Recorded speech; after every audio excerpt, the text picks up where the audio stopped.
시작하도록 하겠습니다. 차례 발표 첫 번째 순서입니다. 발달장애인의 권익옹호 사례보고라는 제목으로 전국 발달장애인 지원센터 한정님 대리님께서 수고해 주시겠습니다. 나오실 때 큰 박수 부탁드리겠습니다.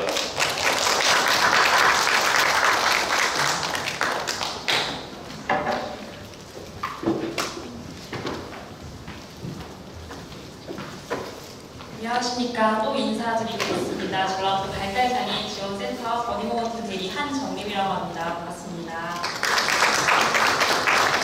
오늘 저는 공공의견 지원 사업을 통한 발달장애인의 권익옹호 사례를 소개해 드리려고 하는데요. 본 사례를 선정하게 된 이유는 기본적으로 인지 능력이 부족해서 스스로 의사결정을 내리기 어려운 발달장애인에게 의사결정 조력자로서 수견인 선임을 지원해서 지역사회 안에서 비장애인과 동등하게 사회적 기능을 영위하고 자립생활을 영위할 수 있는 사례를 하나를 선정하게 되었는데요. 공공의견 지원 사업을 통해서 발달장애인이 어떻게 이러한 사회적 기능을 향상하였는지 본 사례를 통해서 소개해 드리려고 합니다. 이 사례에 대해서 이해하기 위해서는 기본적으로 공공의견 지원 사업이 어떤 사업인지에 대한 이해가 선행되어야 할 텐데요. 어려운 말보다는 좀 쉽게 안내를 해드리려고 합니다. 발달장애인 공공의견 지원 사업이란 앞서 말씀드린 바와 같이 의사결정 능력에 어려움을 겪는 성인 발달장애인이 지역사회 안에서 자립해 살아가는 데 필요한 도움을 받을 수 있도록 의사결정 조력자로서 수견인 선임을 지원하는 사업인데요. 본 사업은 민법 제14조 2항 성년후견 제도를 근거로 하고 있습니다. 저희는 법정 후견의 유형 중에 특정 후견 심판 청구를 원칙으로 하고 있는데요.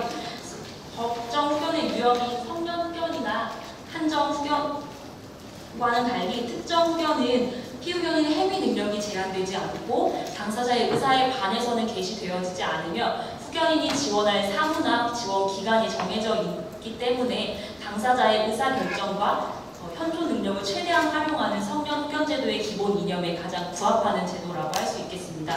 또 유엔 장애인 권리협약에서 말하기를 당사자의 법적 권한과 그 법적 권한을 향유할 수 있는 행위 능력까지 보장할 수 있도록 법을 위반을 해야 한다라고 했고, 저희는 거기에 당사국이기 때문에 그에 가장 준하는 유형이 특정 후견이라고 할 수 있겠습니다.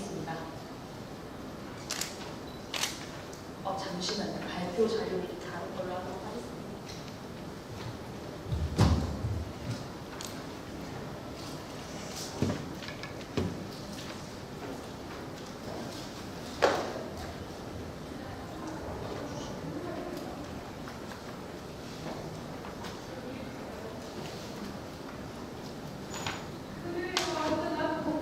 조금 더 15분의 시간에 맞게 발표 자료를 좀 줄였어요. 세부내용은 자료집을 통해서 확인할 수 있으시고요. 저는 지금 이 축약된 발표용 PPT로 안내해드리도록 하겠습니다. 그럼 문자를 넣어버리지. 안 갖다 버려? 그랬군요. 다음으로 그럼 이 사례에 대해서 설명을 드리려고 하는데요. 사건 본인 기초 정보부터 신청 배경까지 안내하도록 하겠습니다. 사건 본인이 이 공공의견 지원 사업을 신청했을 때는 만 32세의 지적장애 2급 여성이었는데요. 슬하에 1남 1녀를 두고 있었고 남편으로부터 학대, 가정폭력이 오랫동안 지속되어 왔습니다. 뿐만 아니라 이 가해자인 배우 남편은 당사자뿐만 아니라 당사자의 가족에게까지 학대와 성학대까지 이루어졌었고요. 당사자에게는 성매매를 강요하는 등 가정 내에서 학대와 폭행이 굉장히 심화되었고, 이에 대한 수사가 진행되는 과정에서 당사자에게 의사결정 조력자가 필요하다라는 판단이 서게 되었습니다. 당사자가 스스로 본인에게 당면하고 있는 과제들은 너무나도 많은데 피해 사실을 직접적으로 스스로 진술하기에는 좀 어려움이 있었기 때문에 공공의견을 신청하게 되었는데요. 앞서 말씀드린 바와 같이 배우자와는 이혼뿐만이 아니라 접근금지 처분이 필요했었고, 형사사법적 피해 사실을 진술을 하기 위해서 형사사법 절차 지원이 필요하였습니다. 또한 민형사상 소송 과정을 진행을 해야 되는데 당사자가 법률 과정에서 굉장히 어렵고 또 수사 과정은 당사자에게 굉장히 낯선 환경이기 때문에 스스로 수행하기에는 좀 어려움이 있을 수밖에 없었고요. 또 금전관리나 일상생활 영유에 있어서는 가해자였던 남편이 수급비를 포함해서 모든 금전관리를 하고 있었기 때문에 당사자 스스로는 한 번도 금전관리를 수행해본 경험이 없었습니다. 또 자녀 가족 기능도 굉장히 많이 무너진 상황이었었고 자녀를 양육하기 위한 양육 기능, 방법, 가치관까지도 많이 좀 무너진 상황이었습니다. 여기 보시는 바는 판결문을 발췌한 부분인데요. 말씀드린 바와 같이 당사자의 당면 과제를 해결할 수 있는 범위 내에서 수견 사무와 대리권을 지정하게 되었습니다. 그렇다면 이 수견인은 이 당사자에 대해서 어떻게 수견 사무를 지원했을까에 대한 내용을 말씀드리도록 하겠습니다. 어떤 사무를 지원했는지보다 가장 중요한 건 어떤 자세와 방향성으로 수견 서비스를 지원했는지가 중요할 텐데요. 공공의견 지원 사업의 본질은 당사자가 스스로 수행하기 어려운 일을 대신 처리해주는 게 아니라 수견인이 향후에 없을 때 당사자 스스로가 이 사무를 수행할 수 있도록 독려하고 촉진하는 데 그 목표를 두고 있습니다. 그렇기 때문에 이 수견인분 역시 당사자에 대한 사무를 지원할 때 무조건적으로 대리해 준 것이 아니라 이 부분은 왜 해야 되는 건지, 어떻게 해야 하는 건지에 대한 방법적인 부분을 많이 제공해 주었는데요. 그 영역별로 한번 말씀을 드려볼게요. 소송 관련 사무는 이 가해자분이 그냥 가정폭력만 이루어진 게 아니라 당사자 명의로 해서 금전적인 피해까지 많이 보게 만들었었거든요. 이를 준사기로 볼 수 있는 부분이 있어서 민사상, 형사상 소송이 진행이 되었고 당연히 이혼 소송까지도 당사자가 강력하게 원하고 있었어요. 그래서 이혼 소송에 대한 지원 역시 필요했습니다. 또 복잡한 과정이고 당사자가 법률적 절차를 이해하기가 좀 어려운데 형사분들께서는 피해 사실을 정확하게 적시하기 위해서 당사자에게 수많은 질문을 하는데 스스로 피해 상황을 가뜩이나 위축된 상황에서 당사자의 지적 능력뿐만 아니라 오래된 학대로 폐쇄적인 면모까지 보였는데요. 이 부분에 대한 지원을 스스로 하기 어려웠기 때문에 수견인 분께서 이 부분에 대해서 지원이 이루어졌었고요. 대신에 이때에도 수견인의 판단에 의해서 피해 사실이 진술되거나 이런 식으로 진술이 오염되지 않도록 수견인 분께서 많이 힘써 주셨습니다. 또 주거 마련 및 의료 서비스 영역인데요. 당사자는 그 가해자로부터 2차 피해를 예방하기 위해서는 거주지 이전이 꼭 필요했었고 또 신체적, 심리적 치료가 역시나 필요했었는데요. 당사자가 학대 피해 가정에서 병원을 제대로 다녔거나 이러기가 어려웠기 때문에 병원 진료, 어떤 진료가 필요하고 어떻게 받아야 되는지, 그 병원비는 어떻게 하는지 이런 부분까지도 혼자서는 잘 정립이 되어 있지 않은 상황이었기 때문에 수견인 분께서 지원을 해주셨습니다. 또 가족 기능이 많이 무너졌다고 말씀드렸잖아요. 당사자 분께서 그 피해 상황에서 보면 자녀에 대한 폭행이나 성학대에 대해서 당사자 분이 이 부분은 안 된다라는 저항이 거의 없었다라고 하거든요. 그래서 어떤 부분은 잘못된 부분인지 가족 엄마로서 자녀를 어떻게 양육해야 하는지에 대한 지원이 많이 필요했고 그건 수견인분 혼자만 수행할 수는 없어요. 이 수견인 분께서 지원할 부분은 지역사회의 서비스, 어떤 서비스가 있어서 자녀에게 그리고 본인에게 어떤 서비스가 제공될 수 있고 이것의 효과는 무엇인데 스스로 이 서비스를 한번 이용해 보겠는지에 대한 정보를 제공하고 당사자가 이를 선택해서 사회 서비스를 연계하는 방향으로 나아갔습니다. 또 금전관리 부분이 제일 중요했어요. 당사자는 원래는 한 번도 돈을 만져본 적이 없었는데 대신에 당사자는 물건을 살 때 돈을 줘야 한다라는 건 알고 있었는데요. 이제 가해자가 없어지고 나니 수급비, 장애인 연금 그리고 이런 피해 상황에 대해서 범죄 피해자 지원금까지 하니까 한 번에 140만 원의 월마다 140만 원의 돈이 들어오니까 당사자 입장에서는 이 돈이 너무 큰 돈인 거예요. 내가 원하는 걸 뭐든지 할 수 있는 돈이라는 인식이 생기다 보니까 무절제한 소비가 당연히 나타나게 되었습니다. 그렇다면 이런 무절제한 소비를 후견인 분께서 어떻게 금전관리에 대한 대리권을 가지고 계시는데 어떻게 좀 접근을 하셨냐라고 하면 당사자랑 이야기를 나눠서 이 돈이 일주일에 얼마씩 쓰면은 딱 맞게 쓰는데 지금처럼 원하는 걸 다 쓰면 월 말에는 쓸 돈이 없다라는 합의가 이루어지기까지 굉장히 많은 시간이 좀 걸리셨던 것 같아요. 그래서 그 이후에는 일주일에 한 번씩 만나서 생활비 얼마씩 같이 은행에 가서 그 생활비를 받고 그렇게 한 주를 지내시는 걸로 이런 식으로 긍정관리를 좀 진행하시고 목돈의 즐거움을 좀 알려주셨어요. 그래서 목돈이 한 달에 뭐 10만 원, 20만 원씩 모이면 1년 후에는 침대를 살 수 있는 돈이 되는구나 라는 걸 당사자 스스로가 알 수 있도록 좀 지원을 하셨습니다. 그렇다면 이 당사자분의 후견 기간은 총 3년이셨거든요. 2014년도 5월 달에 게시가 되었고 올해 2017년도 5월 달에 후견이 종료가 되셨는데 저희가 후견 기간이 종료됐을 때 이 후견을 계속적으로 이어가야 되는지 아니면 이어갈 필요가 없는지에 대해서 당사자 면담을 진행을 하는데요. 지금 말씀드리는 내용은 당사자와 면담한 내용을 근거로 말씀드리도록 하겠습니다. 소송 관련 사무는 이제 민형사상 소송, 가사소송이 모두 마무리가 되었기 때문에 더 이상 소송 관련 사무는 발생할 여지는 없었는데요.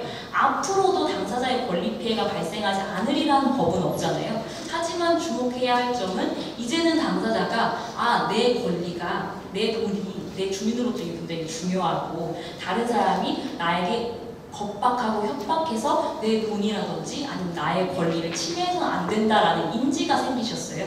그런 부분이 있었고 또 그 초반과는 달리 내가 어려움이 있을 때 누군가의 자원을 통해서 내 어려움을 말하고 도와달라라고 말할 수 있는 적극성이 많이 생기셨기 때문에 이 부분에 대해서 향후 문제가 발생한다고 할지라도 무조건 후견인의 도움이 필요한 게 아니라 본인 스스로 헤쳐나갈 수 있다는 가능성을 보았습니다. 또 주거마련과 의료 서비스는 말할 필요가 없었어요. 어깨가 결리시면 가셔가지고 물리치료도 충분히 받으시고 저희보다 더 예방주사도 잘 맞으시고 이런 부분이 있었고요. 또 그 거주지가 최초로 바뀌셨을 때는 영국 임대아파트이셨는데 그것뿐만 아니라 좀 제 이쁜 집에 살고 싶다는 로망이 생기셨던 거예요. 그래서 야금야금 모으셨던 돈으로 LH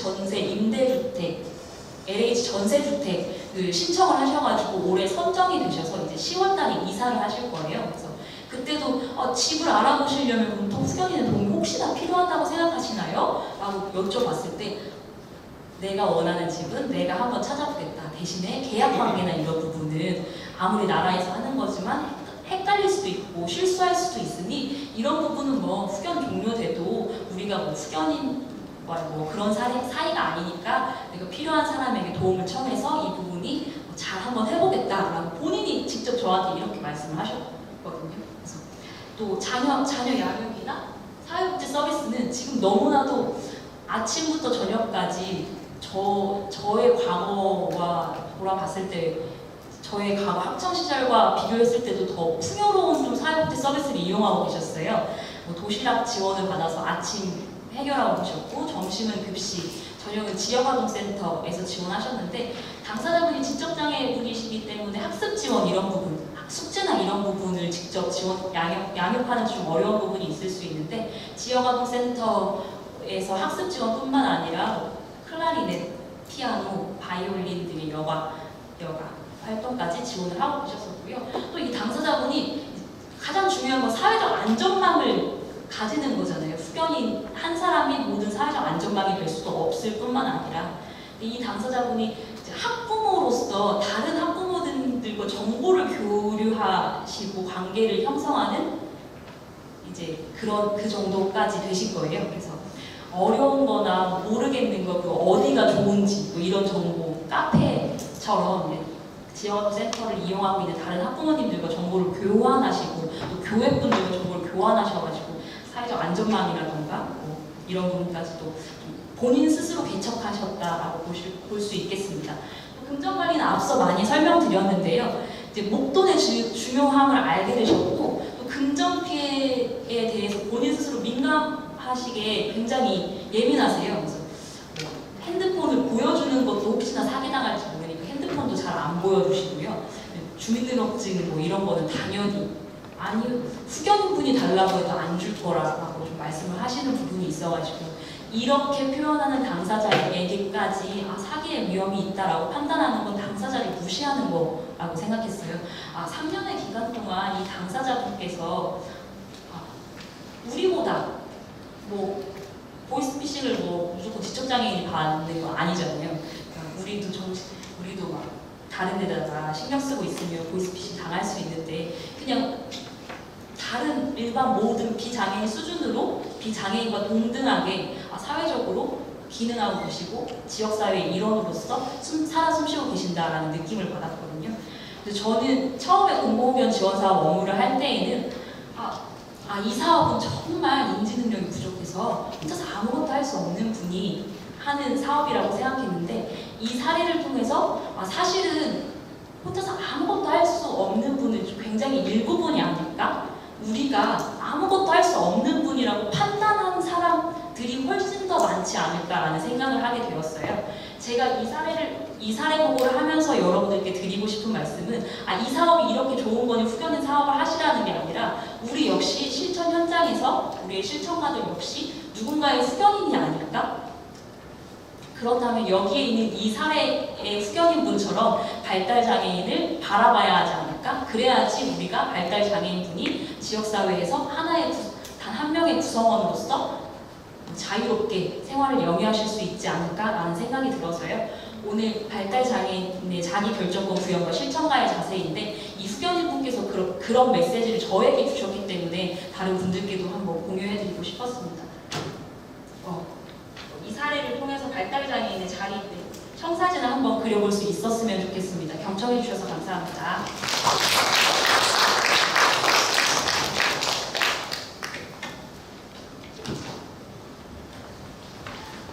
네.